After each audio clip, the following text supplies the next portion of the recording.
Off top, did you know that the NBA is kind of a little brother to the NHL?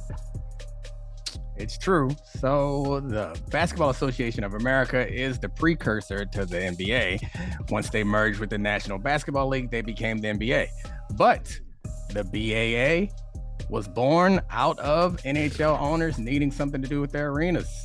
So, the first NBA game, or at least a game that the NBA credits as their first game, was a BAA game played in Canada. The New York Knicks against the Toronto Huskies. Play the music. This is the Domonique Foxworth Show.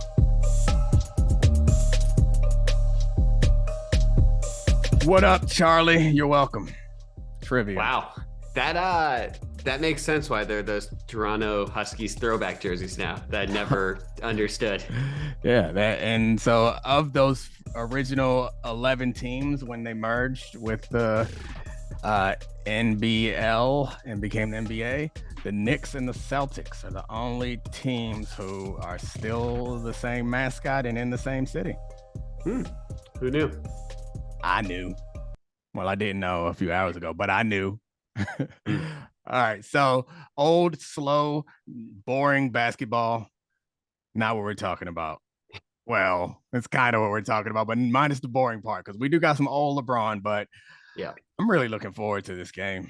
LeBron, I mean, I was really looking forward to the first game, LeBron versus Steph, which is actually AD versus Steph if we're going to do the most important players, but I'm looking forward to seeing what the adjustments are. And yeah, the more basketball you watch, and playoff basketball, we always talk about how playoff basketball is more different from regular season basketball, in my view, than any other sports, regular and postseason, in part because the strategy of the game. And I'm looking forward to seeing how the Warriors address the strategy that the Lakers employed, or they just weren't guarding certain players. Like, they just refused to go out on Looney. They refused to go out on GP2, Draymond in times. They refused to go out, and they were just letting even Wiggins.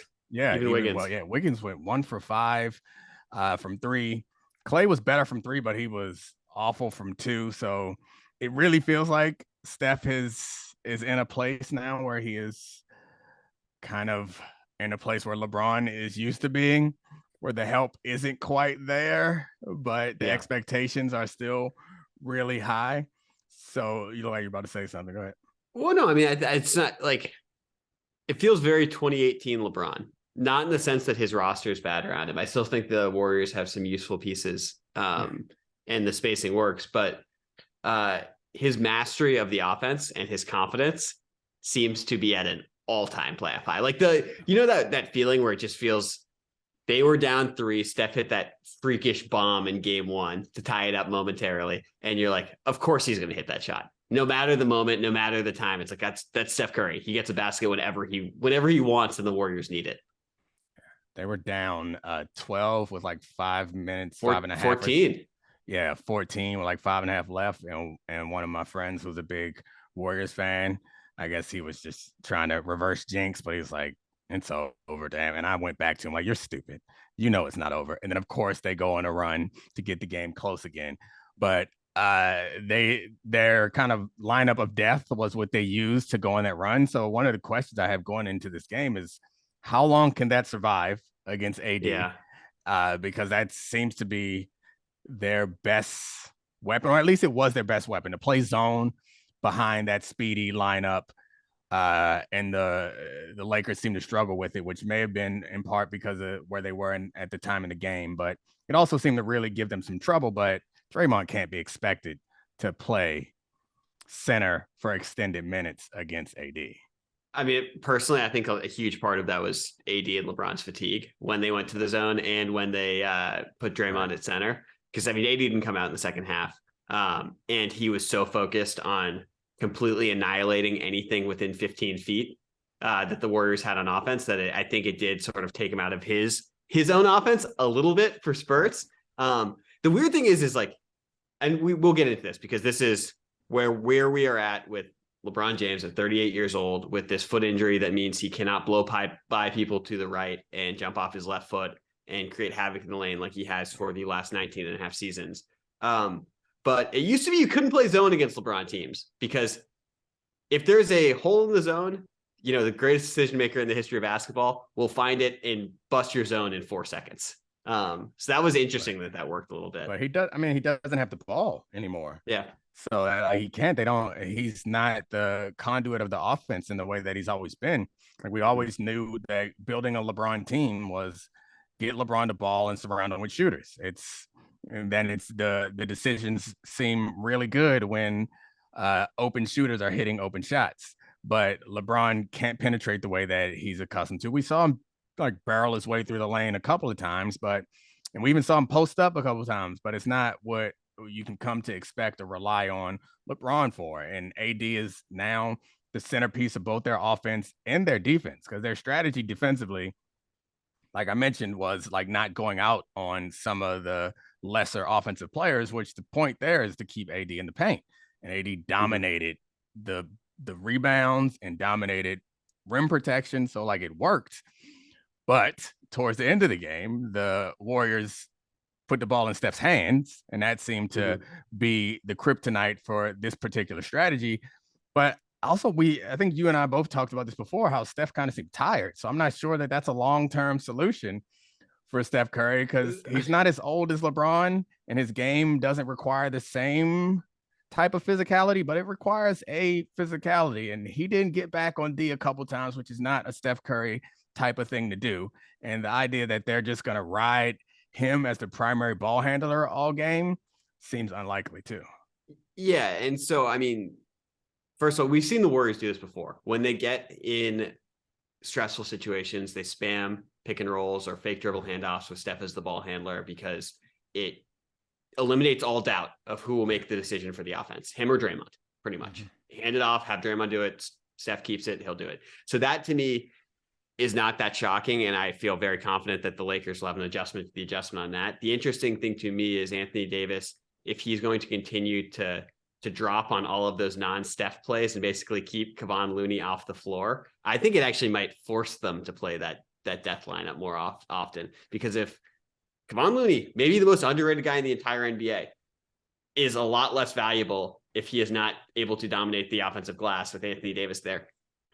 I say that after another 20-plus rebound game. I understand how ridiculous that is, but it was clear that their offense went into overdrive when he was off the floor, simply because of the amount of space it gave Steph to operate. Yeah, and I mean, that's a result of them not respecting Looney away from the basket. But and it also is a result of, like, they were at first attacking that AD wasn't guarding. They were attacking it with like off-ball screens and getting wide open shots. And before I looked at the box score, my thought was they got a lot of good shots and they just didn't hit them. And I looked at the box score, and like, as a team, they shot the Warriors shot well from three. Individual players didn't shoot. Like Wiggins, I think, was 1 for 5. He was bad from three. And Poole was good from three despite the final end of game decision. But they're going to have to force AD away from the basket. And the only way to do that is with a lineup where you have to respect someone else offensively. But who are you going to put in that spot that he's going to respect offensively? Because it's not Draymond either. Yeah. I guess you want to put pressure on Draymond in order to make his passing decisions more difficult, but nobody's scared of him shooting. I mean, they have to attack the rim, even if the shots get erased, even if it's not like the highest efficiency play with Davis. Darvin Ham called Davis both a lateral and vertical defender, which is a perfect description of him. He's one of the few guys in the NBA can do that. But okay, we watched that game and the Warriors shot 6 free throws. And it wasn't because the refereeing was unfair. I did not notice the refs in that game. And that's in a way, a game plan malpractice. Of course, they're trying to affect the math by taking 50-plus threes. And if you get 18 threes from Jordan Poole, Klay Thompson, and Steph Curry, that's not a bad shooting night, theoretically, from the best shooters on your team.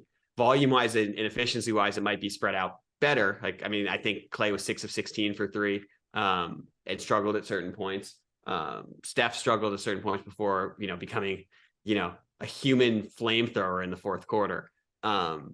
But you have guys, Wiggins, Curry, even Draymond, who can actually pressure the rim and make things more difficult. And that, to me, that's like adjustment number one. is you have to at least test it. You have to. I mean, I guess so, but it doesn't feel like I get you. I agree. They didn't attack the rim that often, but they attacked it enough for AD to get 4 blocks, 3 blocks? Yeah, 4 blocks. 4 blocks. blocks. And it felt like he affected 10 other shots. So it kind of feels like that you're doing what the Lakers want you to do. You're playing into their hands. I agree with you. You got to attack the basket in part to get AD in foul trouble and attacks him. And because you can pass out of it, you can break defenses down. But the point of attacking the basket and breaking defenses down is to kick to open shooters. They got open shooters because AD ain't coming out. So I agree generally that old basketball adage that is never wrong, no matter what you tell me, is attack the basket. But I'm not sure. It's like run the ball in football. Yeah. It's never bad to run the ball. It's never bad to attack the basket, but you also are going at the strength of that Lakers defense. Well, there are parts of it that I think there are nuance to, like the crux of the Warriors' offensive dynasty beyond Steph and Clay being the greatest shooters of all time was to guard those guys. You had to blitz so hard on the pick and roll. They would drop the ball up to Draymond. He'd be a downhill guy, and you could find shooters in the corner. That's still going to work. They have to hit those shots, and like this is the Jeff Van Gundy thing. You got to play better. That's the biggest adjustment in certain things. Some of those role guys have to play better. One of the things I think is fascinating is we watched, 8 years of LeBron and Steph Curry in these series, and you'd watch these defenses, and it was two guys who put defenses scrambling into rotations in different ways. And we saw the Lakers not rotate off of the Warriors in the way that they had in the past.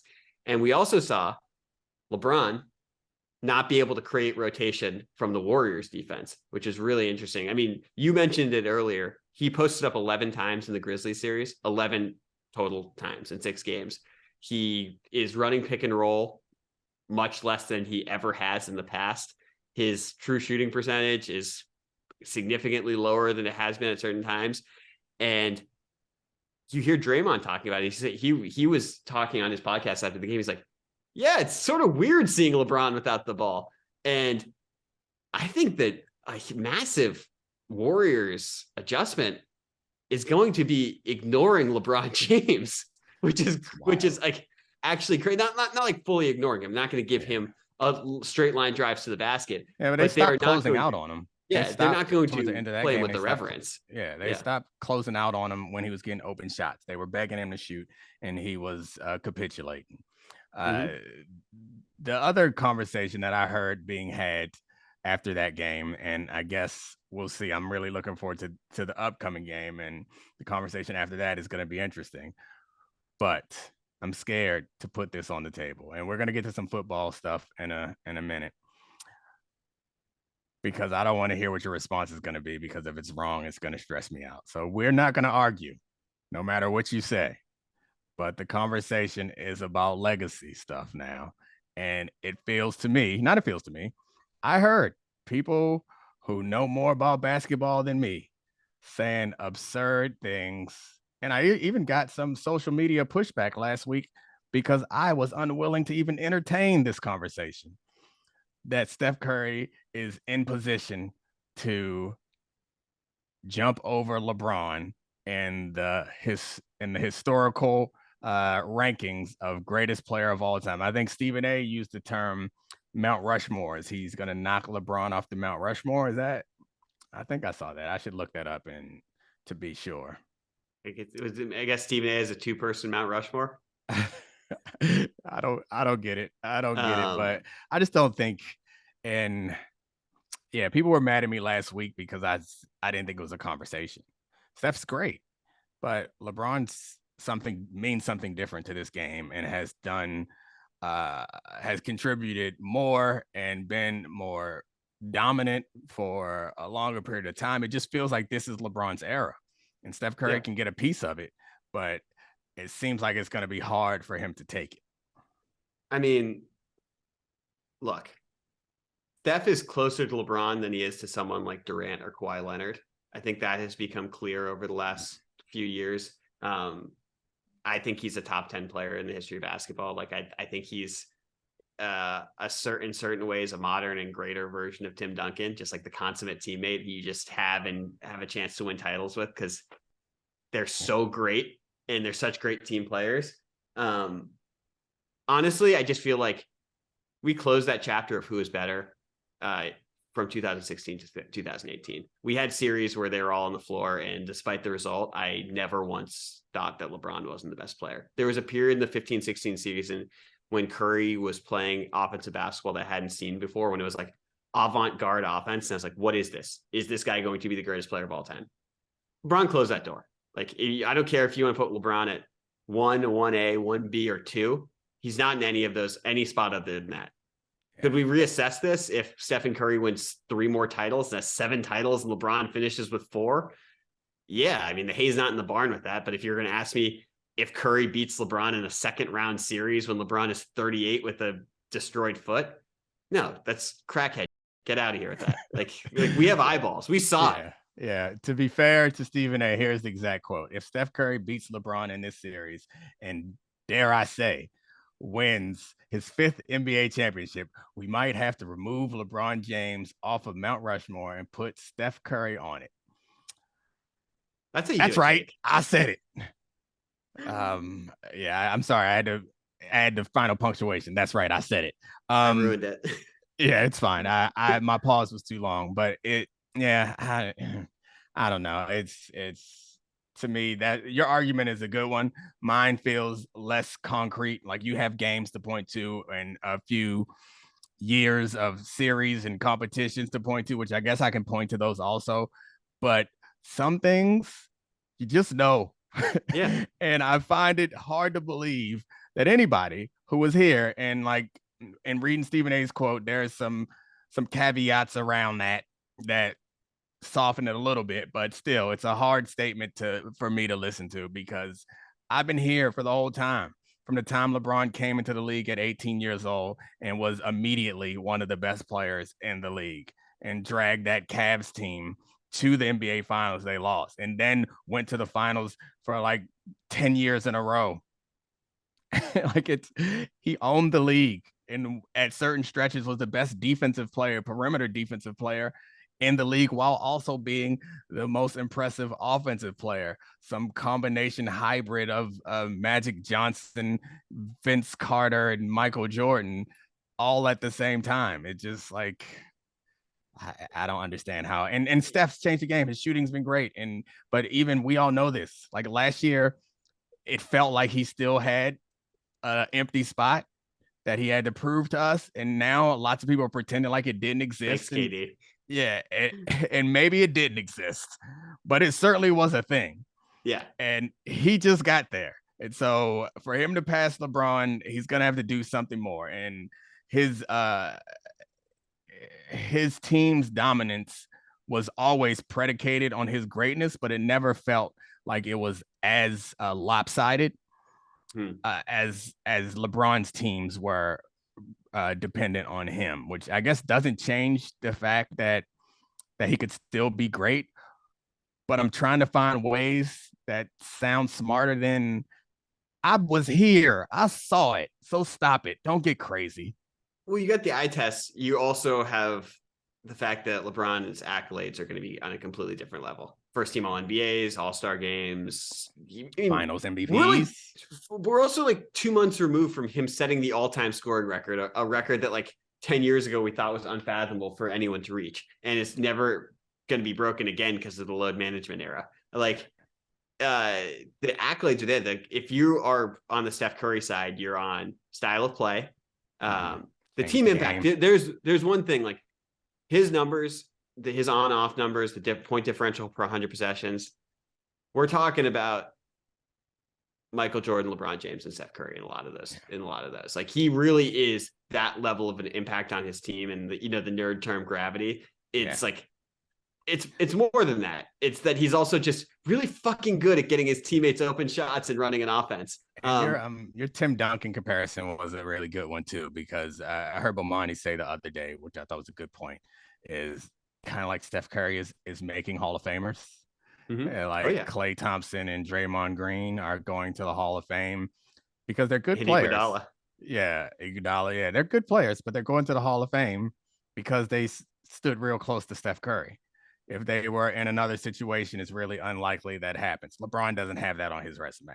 There's Yeah. nobody that's going to the Hall of Fame because they were close to LeBron, and he didn't play with players. Well, I guess I can't say that, but D Wade's going no matter what. If Chris Bosh goes, it's in part in bigger part probably because his years of dominance in Toronto than it is his years with the Heat. He's in already. Kyrie's, yeah. Oh, Chris Bosh. Oh yeah, that's right. I forgot Him about and that. Wade are both in. Yeah. If Kyrie's things gonna have to change for him to get in, but again, it's not about LeBron.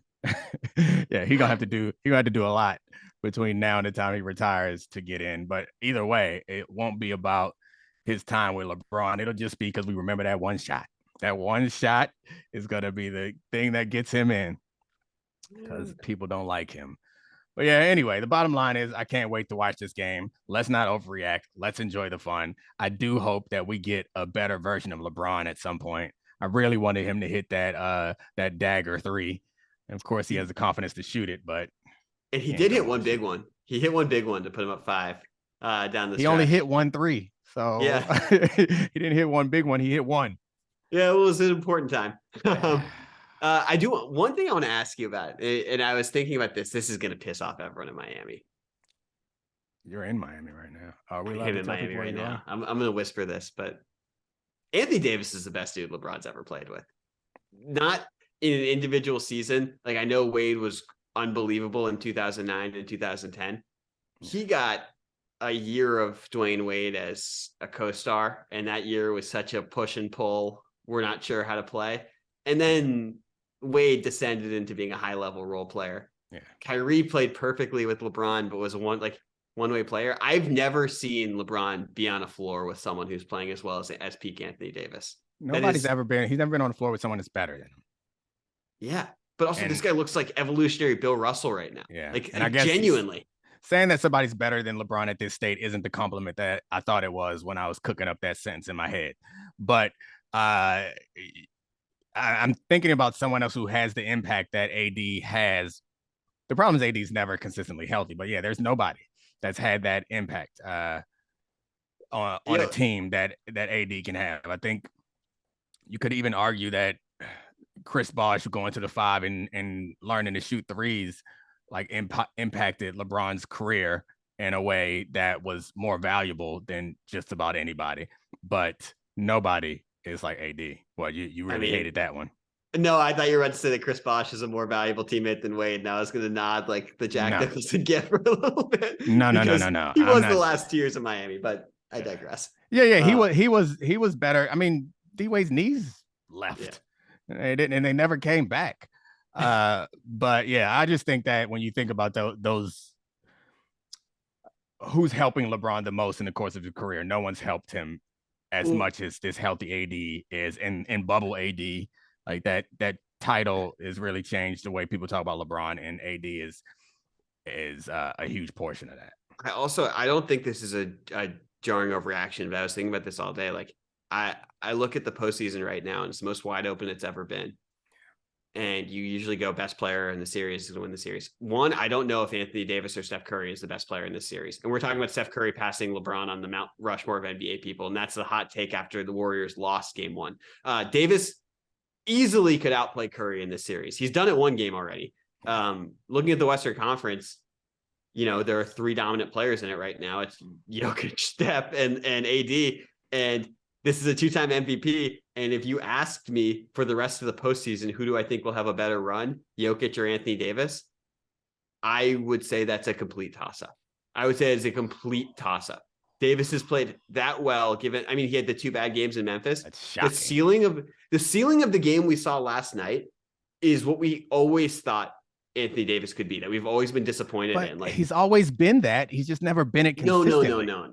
Not like this. Not like the fact that he's erasing an offense that just I guess my point is the reason why we thought that could be him is because we saw him doing it. We've never seen him do it day in and day out and throughout the course of an entire playoff run.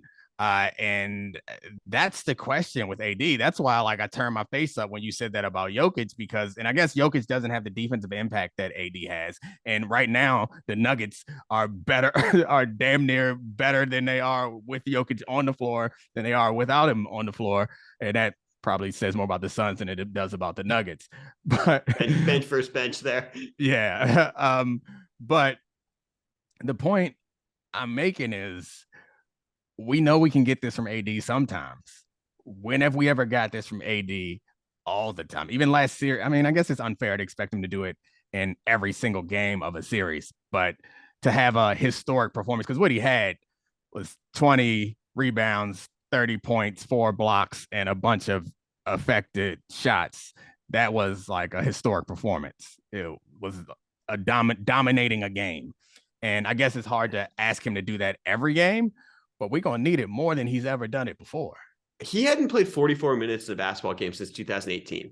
And of course he was tired at the end of it, but this is the best he's looked physically. Definitely since the bubble, but really since those like mid New Orleans years when he actually, spoiler alert here, he was the one guy who gave those early Warriors teams troubles other than LeBron. And Steph had to hit that magic shot from the corner. He's got that look in his eye, a look that I did not know that Anthony Davis could possibly possess. I thought he looked like Jimmy G buckets. How like competitive he was in that game. We didn't know that he had, like, even if it's just a little dog, even if he just is a little dog in here, there was more dog in Anthony Davis in that game than I think I realized he had in him. Now you've gone too far. You gave him the highest dog praise, is calling him Jimmy Butler. He's not there. But I have to be honest, before the game, we talked about, in one of my group texts, we were talking about what AD is going to do with Looney. And I was like, AD has all the physical tools to outplay Looney on the boards, because that was the real question. It was like, is Looney going to create a problem for AD? Like none of us thought that Looney was going to be able to shut him down defensively, but some people in the group chat are like, Looney's too big and too physical. AD don't play like that. And I was not one of those people, but we got the version of AD that we don't see often. It's like the playoff switch, the angry guy. And he didn't seem angry, but he was playing angry, which is something I think Perk, when we were doing Debatable, Perk was kind of making the opposite point about DeAndre Ayton. And it's not something that you think about much when you're doing basketball analysis. Like, you don't think about, at least I don't. Football analysis, we talk about just like the dog and how mean someone is and how nasty they are. And it has like some value to us and how good that team is going to be. We don't talk about it with basketball players, but it matters in the paint. And AD had decided that he was not going to be out physicaled by Looney, and it really powered that team on both ends of the floor. I mean, the dude's played 7 playoff games. He has 30 blocks. That's a record, right? It's got to be. I mean, I'm sure. I don't know if they recorded blocks when Russell and Chamberlain were playing. I'm sure they had double-digit blocks games back then when they were playing against plumbers. Speaking of Ayton, I was thinking about him. I think the alluring thing, I think DeAndre Ayton is to basketball players what like tall, broad-shouldered, handsome white quarterbacks are to NFL scouts, where they're like, that guy has to go number 1. He's got everything that we're looking for. You look at Ayton, strong arm. Like, laser rocket arm, can hit the goalpost from his knees from 50 yards away. And then you got into the game and it's like, what is this? I remember 3 years ago, I was so high on DeAndre Ayton because at that time, I thought the most important thing that you could have, or not the most important thing, but one of the most difficult things to find in basketball and was the difference maker, was a big who can protect the rim and also is comfortable on the perimeter and is not a negative on offense. He is all that. He is all of that. Yeah. But still, somehow, at the end of every playoff game, people are mad about him not playing well enough. And it's like, I don't know. I guess 3 years ago, maybe I anticipated some dog development, because that's what Perk told me. And that's what everyone is saying. It's just like, he's not physical enough. He's not aggressive enough. He's not nasty enough. And it's like, but the hardest thing to find is someone who can do all those things. Like, you can put him in a pick and roll and he is comfortable or you can let him drop and hang in the lane and he's making everybody shot hard. And then on the other end, he can hit that mid-range jumper that Domantas Sabonis refuses to shoot. And it's like, what else do you want from a player? Not to get dominated on the boards by Kevon Looney, which I guess isn't happening to him. But all I want from him is it's easy. You are gigantic and athletic, and you're playing with three when you had Chris Paul, but now two of the greatest pick and roll players in the modern NBA, Devin Booker and Kevin Durant. Roll hard to the rim and be a vertical spacer. Be a vertical spacer. He's got, hands like feet thing, stone hands. But also, I mean, like this guy, like he's been dogless since college. He got dominated by Buffalo in the first round of the NCAA tournament. This is a dude who was physically talented enough that he largely became a prodigy because UNC does a preseason trip to the Bahamas and he kicked the shit out of a really strong North Carolina basketball team when he was like a sophomore in high school. Like that was his dog moment, and he's been dogless ever since. And it's a bummer because he's just a nice player, and so like a lot of the scorn probably isn't fair either. But it's also like waiting for this upside 5 years in. Yeah, it's the potential that pisses everybody off. Yeah, and that happens. You mentioned high school, but that happens a lot. I feel like in high school sports where there's somebody who just big for no reason. And everyone's mad at them because honestly, we're all jealous because you got a body of a professional athlete, but for whatever reason, don't know how to use it. Like that feels like something that I remember looking at my high school basketball team. Like there's a 6'9" guy who just don't want to dominate. And the same thing with football, like the biggest guy on the team is often the softest. It just happens to be that way. It's unfair to put that on him because he don't got it in him. I think I mean, can I give you the stat line, by the way? He played against North Carolina in 2014. He was 14 years old. 14 or 15 years, 14 or 15 years old. And he was playing against not the best UNC team. It's a college basketball team. Yeah. And a college basketball team that ended up having a core that went to the Final Four of the national championship game. He had put up 17 and 18 against them when he was, incredible. A young lad. That is incredible. This is a podcast for another time. Maybe I should call somebody who's in performance development to have them on here because I've always believed that the next frontier after analytics is dog analysis. Like it's going there at some point, they're going to try to figure out how to properly evaluate, not just anecdotally, but properly evaluate the personalities of players and which players fit well together, which players, because right now you do it just like with feel and which players, what personality type you need for which position. And like, there is going to come a time where, I mean, I guess we can already edit genes, but they're going to find a way to figure out who is built for what, if it's just psychological tests or what, because those tests right now, I don't think they give them anything, but that is the next frontier. Once we fully get tired of analytics, the next spot is figuring out the dog science. I mean, Pat Riley's working on that in the lab right now. Yeah, just get angry dudes, put them on your roster and go out and see what happens. All right, the football stuff that I wanted to get into on the heels of the draft, like I did a draft kind of recap show with Mina, and you've probably already done all your draft recap stuff. So we want to do some draft projection.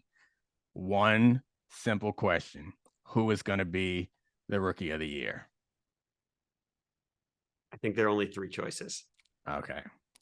All right. So Bijan and Bryce. Yep. And who's the third choice? CJ Stroud? Anthony Richardson, rushing for more than 1,000 yards.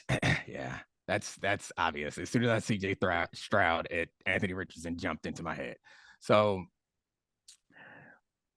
how would you handicap this? Because I feel like if we knew Anthony Richardson was a day one starter, it would change things the way people talk about it. Because I think the Steichen, Richardson's athleticism combination with Shane Steichen, who came from the Eagles, who is their coach there now, with an offensive line that has talent, even though they weren't great last year, and Jonathan Taylor in the backfield, is a good spot to be in a division that's not all that scary.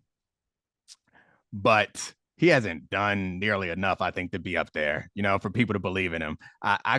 You and I have worked ourselves up into really believing in him, but for a handicapper right now, he hasn't done enough. And there's the speculation that he won't start week 1, but I guess you don't have to start week 1, but you're going to need at least 10, 8 to 10 games that are impressive, which is going to be hard to do there. So I would say he's third on the list after, who do you think is first and second? It's got to be Bijan. Bijan's got to be number 1. I mean, he's playing it. One, he's the best running back prospect, either since Saquon Barkley or long before, depending on the scouts you read. 2, he's playing Arthur Smith's system. Yeah. Derrick Henry put up some pretty good numbers in Arthur Smith's system. Obviously, they're very different backs, but we know the dude is going to touch the football a lot. Yeah, I mean, forget Derrick Henry. Their running back last year, Algier. Oh, yeah. Went for 1,000 yards. He's a rookie out of BYU who nobody was checking for. And when I was prepping for this podcast with Mina, I was shocked at how good I thought the Falcons roster was. It's like he's surprisingly in a good situation. We don't know how good Desmond Ridder can be, but right now that is Heineke. Yeah, well, okay.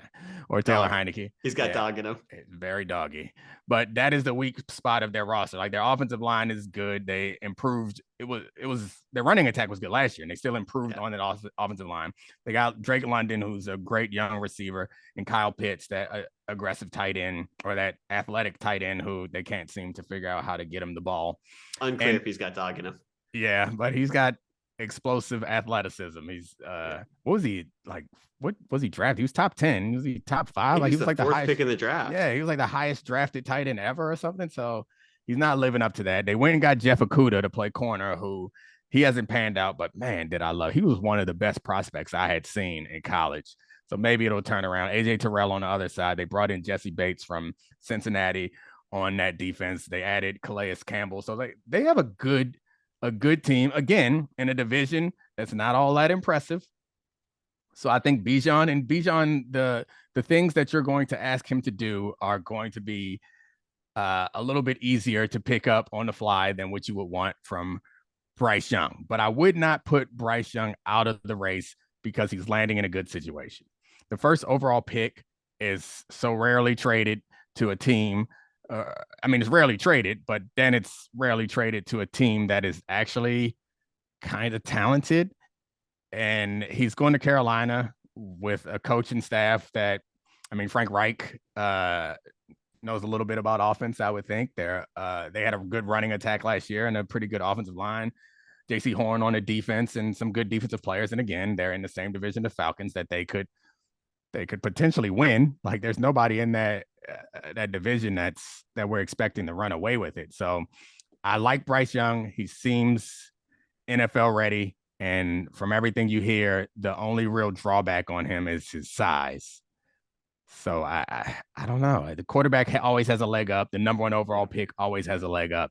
So I feel like it's a toss-up between those two. We're going to have to pick. I'm going to make you pick, and I'm going to pick. I agree. And by the way, I don't want to undersell this, but he also has Jim Caldwell, who's been like an all-time quarterback whisperer as well. Like if him and Reich, like he's in great hands for the actual like quarterback development. I know we think of him closer to a finished product. No rookie quarterback's really a finished product.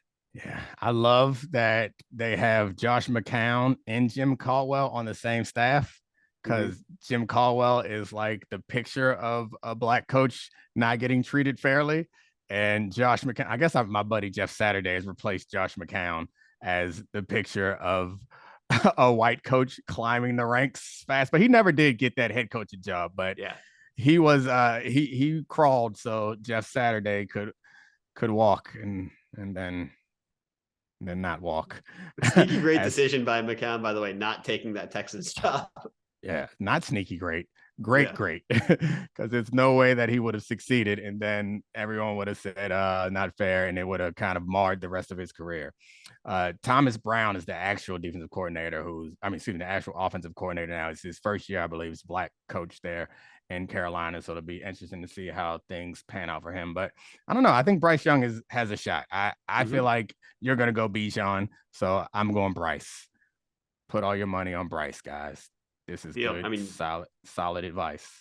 You got better odds than me. Bijan's plus 300, Bryce is really? plus 460. But those are the two clear favorites. There's a bunch of people below that. Right. I like that bet. I like Bijan. I mean, do it for I'll put it on Bijan for our good friend Bomani Jones, who constantly tells me you don't realize how good this guy is. He is very good, but he is playing for Bomani's Falcons, his former Falcons, which Bomani will tell you that they will falcon it eventually. So, all right, everyone put your everyone put your life savings on Bryce Young. I'm just joking. This is not real financial advice. It's not a true investment strategy. But go ahead, do that. All right, Charlie, I appreciate you, man. Thanks for joining me and taking a break from your trip to Miami and very sexy hotel room. It's like it feels so romantic, but you're at a wedding. Congratulations to whomever's getting married. But anyway, thanks for making this work. And also thanks to Christina Buswell for doing all the production. I'm sure Sarah and Addie are somewhere. They're going to help out at some point, but they're not here right now. So they're not getting their last name shouted out. So take that. Bye. This is the Domonique Foxworth Show.